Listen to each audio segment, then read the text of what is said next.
This is day 8 of my quicksand poems. I was giving up. I could feel it. My mind was tired of trying to convince my heart everything was going to be A-okay. My body was raw and broken and so very weak, the worst on the inside. It was dead and hollow. Once in a while my heart would beat and send a message to my brain asking, is anyone home? It was sad. I was starting to realize the broken hollow heart, the daily pep talk to lift my chin off my chest and square my shoulders, the sting of the sand that felt like tiny shards of broken glass.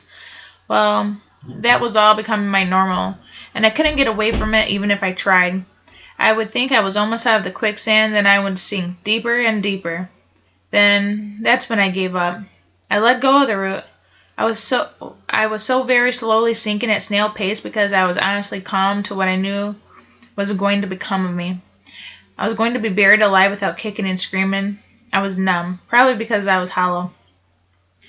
Then I happened to look up because I smelled a familiar scent. Could this be another hallucination? Didn't he forsake me? Didn't he leave me out here to get lost? He bends down and takes my hand in his, and his warm, strong hand is for real. It's really him. With my other hand, I touch his grumpy cheek just to make sure I'm not sleeping or dying or one of the both.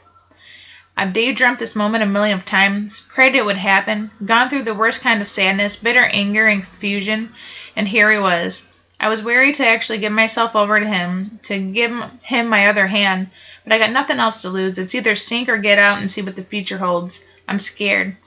But I take my hand that's stroking his cheek, and I place it in his other hand. He smiles and nods and then starts pulling. The thought of him actually trying now has me in a daze, a million things running through my mind. Then he gives one last humph, and boom, I fall on top of him. I wrap my arms around him and tuck my head into his shoulder and inhale. It's an involuntary action. My body has always controlled me when it came to him. I let out a couple silent tears I'm sure can go undetected.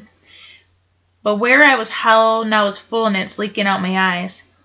I don't lift my head up to look at him until I'm sure I pulled myself together. He feels so good and so right and amazing in my arms.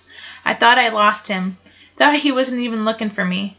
Finally he opens his mouth to speak and he tells me he's missed me more than he let himself let on. I tell him, come on, let's find our way back together. There's going to be mountains to climb, evil lurking around wanting us to lose each other again, to swallow us whole. Bumps in the road, rivers to cross, but it will make us stronger, our bond tighter. Then our bridge can be rebuilt to be the strongest of all bridges.